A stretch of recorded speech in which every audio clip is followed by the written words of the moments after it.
Hi, I'm Liz Granberg Jerome from Gypsy Dreamer Quilts, and I'm here to give you some tips on making the second block for the second Saturday sampler for Quilters Paradise in Baldwin City, Kansas. The This Way and That block of the month is up on the wall, but only half of it's showing, so you can see the block that we're working on this month, which is 1.5 squares. It's this one here.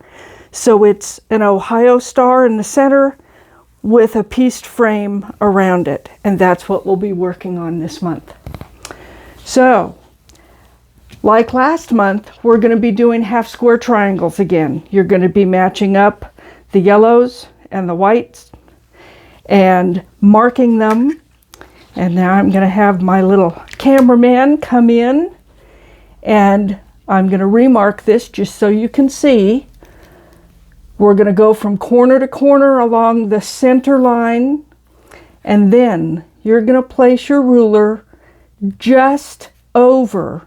So when you're looking at it, this 1/4 inch line will be just to the left of that center line, and you'll mark there. And then I turn it around so that I'm always doing it the same direction. And I'm going to set that ruler in again, and I'm just eyeballing it, but I want it in far enough that that's a good scant 1/4, and it still will be plenty enough seam. And I'm going to sew up one side. I sew just off the edge, lift the presser foot, turn and go across the end, and then turn it and go back down the other side, so I can do it all in one motion. And then you're going to take and you're going to trim this. Now, I don't know how many of you have had this problem, but my rulers tend to slide sometimes. So if you've got any shelf liner, or if you go to Dollar General and pick up a roll of shelf liner, it'll last you a lifetime. Cut off a strip of shelf liner and put that under your ruler so that when you're ready to cut, your ruler is not going to slide. It's going to stay put where you want it to. So now we have 2 half square triangles. I'm pressing these towards the yellow, which is the darker color on this particular pair. And I'm just giving it a little finger press with my thumb there. And those will be trimmed. Now, when I trim these, I take a ruler that's big enough to put on there, and I know this needs to be trimmed to 2 3/4. It's what your pattern's going to tell you to do. So at 2 3/4, I'm going to line that 45-degree angle up with the stitching line, with the fold there on the block. And then I'm going to trim off on 2 sides. And then I'm going to turn it around. And again, now I'm going to line up my 3/4 inch lines, which are right here, my little 3/4 inch. My center is still along those lines, the 45, and I'm going to trim again. And that little block is ready to go in the corner. And you'll do 2 of those. And this one, when it's trimmed, will be over here. Now our side units are similar, only instead of doing individual half square triangles, you're going to have a longer piece and 2 triangles that will go on either end. And so those, what I'm going to do is here I've got a white chalk pencil. Again, I'm going to mark my little halves diagonally, and because it's a darker fabric, I'm using the chalk so that it'll show up corner to corner.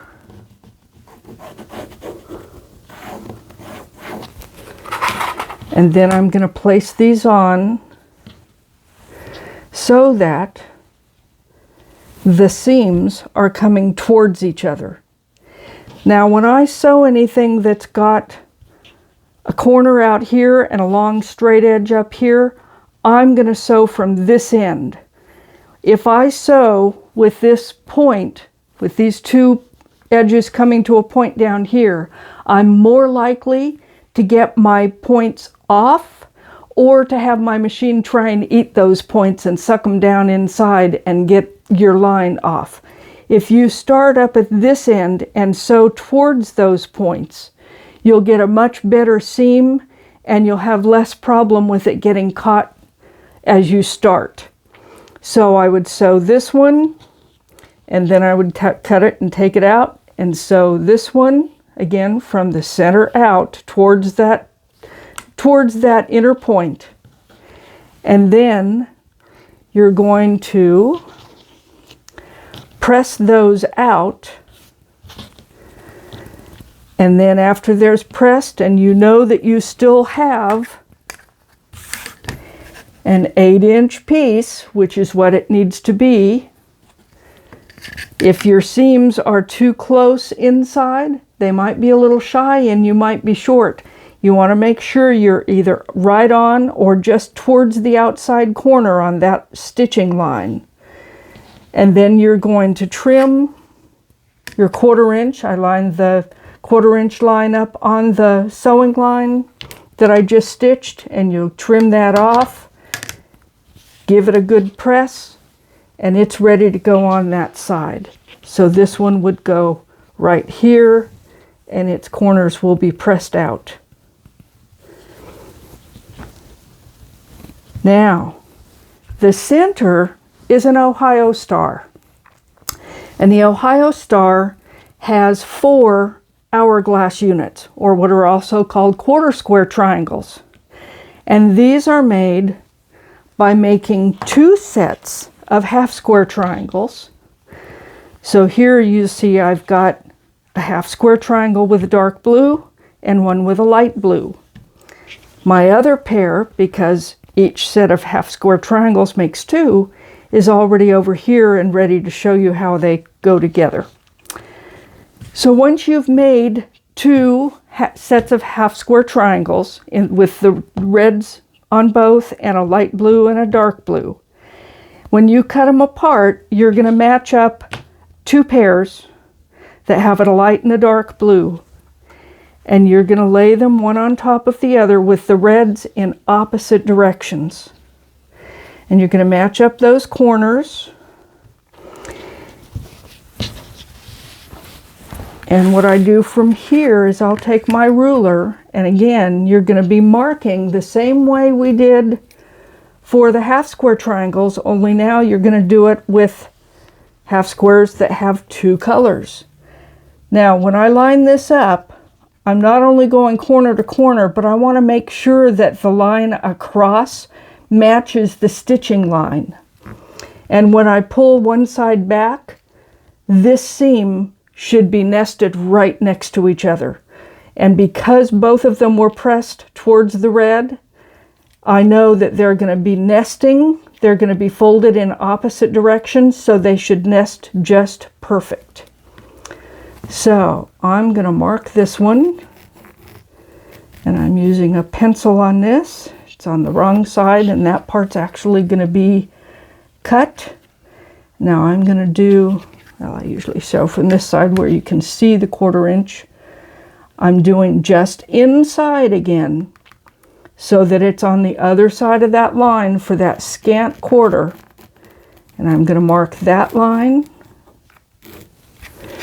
And then I'm going to turn it around. And I'm going to put it just inside so that I can see it. And I'm going to mark that line. When I sew these, I'm going to sew from the red side towards this seam, which is folded towards the needle, so that as you're sewing with this folded towards the needle, it's going to force those 2 seams together and make them nest better. If you sew the other direction, if there's any gap, it's possible that that could slip and you would not have a nice setter. So always do your first seam going towards the seam, folded up towards the needle as you're sewing down the line. So that's how you mark them. And then going to do the same thing we did for the half squares. You're going to sew up, go across, sew back down, and now when you fold it back, you've got an hourglass unit that has 2 reds, a light blue, and a dark blue. And this one's now ready to cut apart.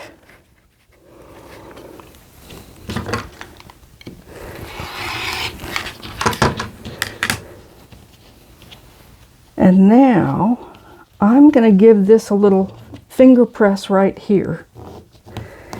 And I'm going to show you a trick. When you have pinwheels or hourglass units, if you notice, when you press it to one side, you've got 2 seams pressed one way and the other 2 pressed in opposite directions. You will see in some patterns a comment that spin the seams if possible. That's what this is. If you grab that seam from the center on the back and give it a little pull, those stitches are going to come apart in the seam allowance. You can go ahead and pick apart if it gets a little bit stuck, and then when you go back to the ironing board, if you press that out, you can get it to where all 4 seams are going the same direction, and you get this nice little pressed square in the center. That's spinning the seams on an hourglass unit, and the same goes for if you were putting triangles together for a pinwheel. So that's a trick that helps distribute the thickness of the seams, and then you just give it a nice press.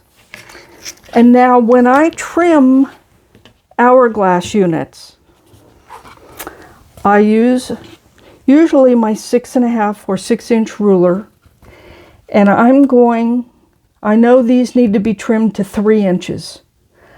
I want the 1.5 inch crosshatch there at the center of my square.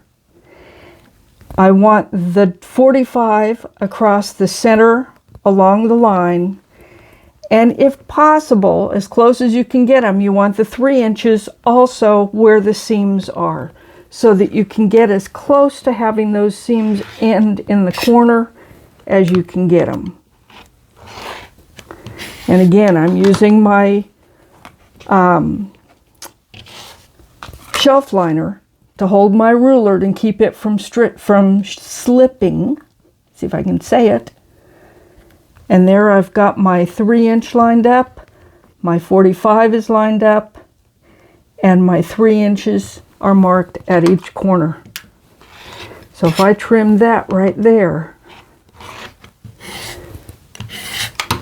then when it's trimmed, those corners should meet perfectly in the outside edge, and you'll have a really nice little hourglass unit to add to your quilt. So, you might notice that I've got rulers from different companies here. We've got Creative Grids, we've got Quilters Select, I've got Omnigrid. Omnigrid slips. This does not have anything on the back of it to keep it from slipping. Omnigrip, which is the same company, but in a green, I believe, is the printing rather than yellow. They grip a little better, but not great. In addition to using the shelf liner, if you end up with a ruler that doesn't have anything to stick, I use Invisigrip, which is also available at your local quilt store, usually, or they can get it for you. Some of the big box quilting stores also have them. And Invisigrip comes on a heavy cardboard rolled up, and it is, let me see if I can get it loose.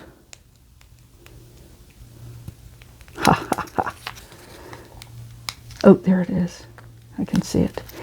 It is a clear plastic, that goes on the back of your ruler. So you would lay this on your piece of Invisigrip still attached to the paper, cut it out the size of the ruler, and then peel it off and put it on your ruler, and it clings. And when you press down, it helps it not slip. So it's just an added tool that can be useful using either shelf liner or the Invisigrip together. Make your rulers not slip. Now, one thing I like to mention is whenever you're cutting things, try and cut them to the measurement on your ruler. Don't necessarily use the lines on your mat. You'll get more consistent blocks if you cut them to the ruler. And if possible, when you start collecting rulers, get rulers from the same company. If you have a whole collection of Quilters Select, you know everything is going to be the same. Even though there's an industry standard and they should be the same, the thickness of the lines that are printed can make a difference. Where you set those lines when you're getting ready to cut, if you have it all the way on the block, if it's next to the block, if it's off the block, those all are factors to take into mind. So you might want to practice with your different rulers and see where you need to have that in order to get a full 12.5-inch block, as this would be when you're done, so that all the units are the same size. So it's just something to keep in mind. I like this one for marking my half square triangles because it has that nice 1/4-inch line. So I go back to it even if I'm using other ones to cut the actual pieces. So now we're ready to actually assemble this block. And what you're going to do is you're going to lay out, and you're going to make 2 rows like this with the yellow attached to the centerpiece, and make sure they match the direction that they're in on the pattern. And so these will be sewn on to this one to make a row. And then you're going to assemble your Ohio star separately. So this one here, I've got 2 rows sewn together already. You're going to press these towards the single layers. So the blue gets pressed out, this gets pressed towards the yellow. This one will get sewn together and pressed towards the outside blocks again. And once these 3 rows are made, then you sew them together into the 8-inch Ohio star and make sure it measures 8 inches. Then you can add your 2 outside 8-inch pieces, and then the final step will be sewing the 3 big rows together, and these would go on, and you'll have your complete square and a half. And that, I think, is the tips that will help you this month. And I hope you have fun making this block, trying to keep it to where you're not getting too much more of a challenge yet. We'll keep building our skills month by month, and I'll see you next month. Thanks so much.